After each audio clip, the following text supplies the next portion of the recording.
अस्सलाम वालेकुम। मैं उम्मीद करता हूँ आप खैरियत से होंगे। आज की फेडरल बोर्ड की ई-कचहरी के अहम फैसले आपके साथ मैं शेयर करता हूँ। तो सबसे पहले इम्प्रूवमेंट और प्रैक्टिकल के इम्तिहानात की पॉलिसी। तो बोर्ड की तरफ से जो लेटेस्ट इन्फॉर्मेशन है आज की ई-कचहरी के मुताबिक, वो ये है कि अगर आप साइंस के सब्जेक्ट्स में से सिर्फ़ एक सब्जेक्ट के पेपर देते हैं, तो आपको प्रैक्टिकल देना ज़रूरी नहीं है। लेकिन अगर आप दोनों पेपर्स देते हैं, तो उस सूरत में आपको प्रैक्टिकल भी साथ देना पड़ेगा। यानी अगर आप फर्स्ट ईयर और सेकंड ईयर दोनों की फिजिक्स का पेपर देते हैं या केमिस्ट्री का या बायो का, तो उस सूरत में आपको प्रैक्टिकल भी साथ देना पड़ेगा। फिर उसके बाद जो अगली बात पूछी गई थी, वो थी कि जब आप ऑनलाइन अपना फॉर्म सबमिट कर रहे होते हैं, तो उसमें बच्चों को ये प्रॉब्लम आती है कि बाज़ दफ़ा बच्चे गलत सब्जेक्ट उसमें सेलेक्ट कर लेते हैं, या जिस तरह आज एक केस आया कि बच्चे ने एडिशनल सब्जेक्ट्स नहीं देने थे और उसने गलती से एडिशनल सब्जेक्ट सेलेक्ट कर लिए, तो उसके बाद फॉर्म एडिट करने की ऑप्शन नहीं आती। तो उस सूरत में आप ये कर सकते हैं कि आप कंट्रोलर एग्ज़ामिनेशन को एक ईमेल लिख सकते हैं और उसमें आप अपना सारा मसला बता सकते हैं कि मुझसे फॉर्म में ये गलती हो गई थी, तो मेरा फॉर्म जो है उसको करेक्ट कर दिया जाए, तो आपका फॉर्म जो है वो करेक्ट हो जाएगा।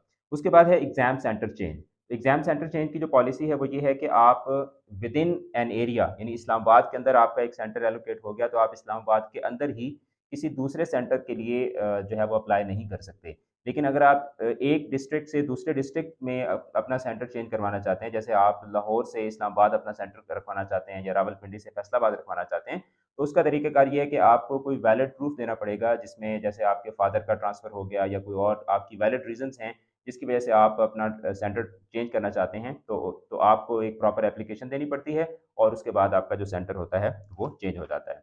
उसके बाद अगली जो बात थी वो थी रीचेकिंग और रीमार्किंग के हवाले से। बच्चों के जो तहफ़्फ़ुज़ात थे कि पेपर्स ठीक मार्क नहीं होते या जो है ना वो पेपर्स चेक ठीक नहीं होते। तो उस सूरत में बोर्ड की इंतज़ामिया की तरफ से जो जवाब था, डॉक्टर बशीर ने आज की जो ई-कचहरी थी उसमें सवालों के जवाब दिए थे। तो वो कह रहे थे कि पेपर जो है वो हमारा 4 लेयर्स में चेक होता है। सबसे पहले सब एग्ज़ामिनर पेपर को चेक करता है, फिर उसके बाद उसको हेड एग्ज़ामिनर चेक करता है, उसके बाद फिर एक सुपर एग्ज़ामिनेशन कमेटी होती है, एक सुपर चेकर होता है।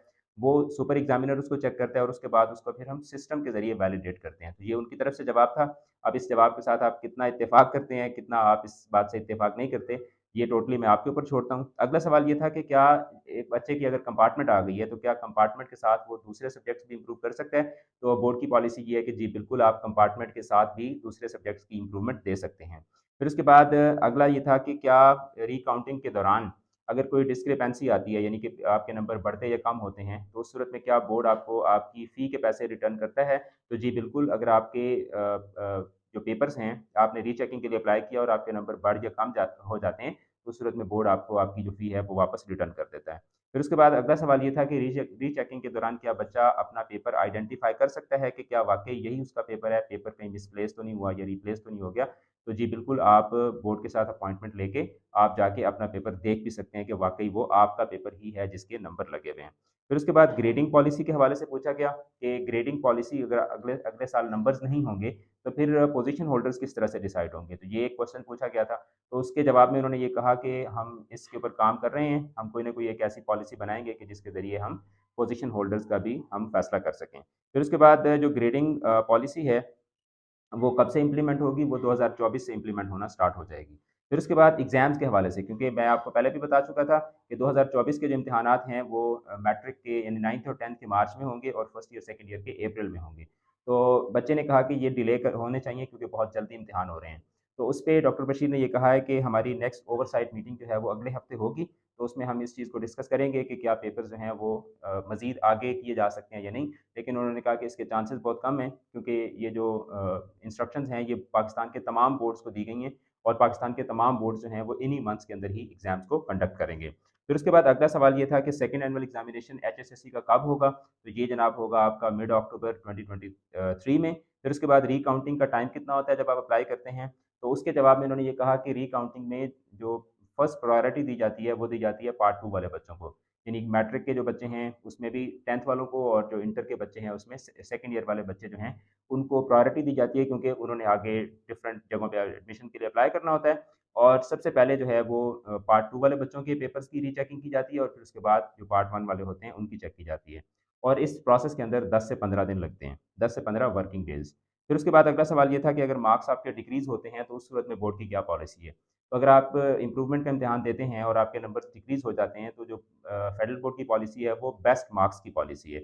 यानी आपके जो ज़्यादा नंबर होंगे वो वाले नंबर आपके कंसीडर होंगे, जो कम वाले नंबर होंगे वो कंसीडर नहीं होंगे। फिर उसके बाद ये था कि एक बच्चे ने ये सजेशन दी कि जो पेपर के ऊपर कैंडिडेट या प्राइवेट कैंडिडेट लिखा जाता है, इसको रिमूव किया जाए। तो उसका भी उन्होंने ये जवाब दिया कि हम इस चीज़ को मीटिंग में डिस्कस करेंगे, बोर्ड ऑफ गवर्नर्स की मीटिंग में, कि ये चीज़ जो है वो बच्चों के रिज़ल्ट कार्ड के ऊपर नहीं लिखी होनी चाहिए। फिर उसके बाद सेकंड एनुअल का रिज़ल्ट कब आएगा? ख़ास तौर पर एचएसएससी का। तो इसके जवाब में उन्होंने ये कहा कि जो सेकंड एनुअल का रिज़ल्ट है वो हम कोशिश करेंगे कि इसी साल के अंदर दे दें, यानी दिसंबर के लास्ट तक हम जो है वो आप लोगों को इसका रिज़ल्ट जो है वो दे देंगे। तो ये इम्पोर्टेंट फ़ैसले थे जो जिनकी तफ़सील जो है वो मैंने आपके साथ शेयर कर दी है। पंखा मैंने बंद किया हुआ है, पसीना मुझे आ चुका है। वीडियो को शेयर कर दें, अपना रखिएगा बहुत ज़्यादा ख़्याल। इससे हट के आपके ज़हन में कोई भी क्वेश्चन हो, तो आप मुझसे वीडियो के कमेंट्स में पूछ सकते हैं। बहुत शुक्रिया, खुदा हाफ़िज़।